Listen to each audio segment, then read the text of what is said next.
ফিলিস্তিনের গাজায় আবারও একটি গণকবরে ১৮০টি মরদেহের সন্ধান মিলেছে।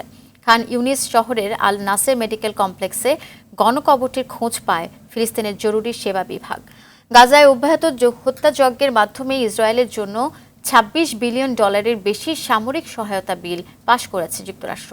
এ বিল পাশের নিন্দা জানিয়েছে ফিলিস্তিনের প্রতিরোধ সংগঠন হামাস।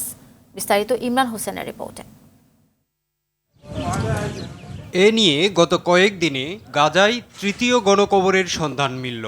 এর আগে আল শিফা হাসপাতাল এবং বেত লাহিয়া এলাকায় দুটি গণকবরের সন্ধান পাওয়া যায়।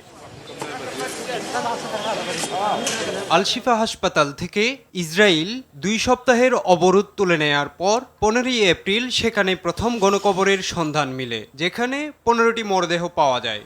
মরদেহগুলো ইসরায়েলি বাহিনীর হামলায় নিহতদের ছিল বলে জানায় গাজার স্বাস্থ্য মন্ত্রণালয়। হাসপাতালে চিকিৎসাধীন অবস্থায় এদের মৃত্যু হয়। এছাড়া উত্তর গাজার বেত লাহিয়া এলাকায় 20টি মরদেহের আরেকটি গণকবরের খোঁজ পাওয়া যায়। মরদেহগুলো আল আসাফ পরিবারের বলে জানিয়েছেন স্থানীয়রা। ধারণা করা হচ্ছে 4 মাস আগে ওই এলাকায় ইসরায়েলি বাহিনীর অনুপ্রবেশের সময় নৃশংস হত্যাকাণ্ডে তাদের মৃত্যু ঘটে। ইসরায়েলের তল্লাশি চৌকি পার হওয়ার সময় ওই পরিবারের সদস্যদের হত্যা করা হয়। 7 এপ্রিল গাজার দক্ষিণাঞ্চলীয় শহর খান ইউনিস থেকে ইসরায়েল তার সেনাদের প্রত্যাহার করে নেয়। এরপর থেকেই মিলছে গণকবরের সন্ধান। গেল কয়েক মাসে ইসরায়েলি হামলায় শহরটির বড় অংশই পরিণত হয় ধ্বংসস্তূপে।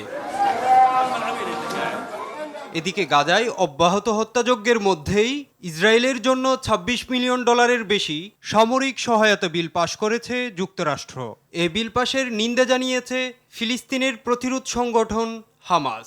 এদিকে জাতিসংঘে ফিলিস্তিনের পূর্ণ সদস্যপদ আটকে দেয়ায় যুক্তরাষ্ট্রের সঙ্গে সম্পর্ক পুনর্বিবেচনার হুঁশিয়ারি দিয়েছেন ফিলিস্তিনের president Mahmoud Abbas. Imran Hossain, RTV।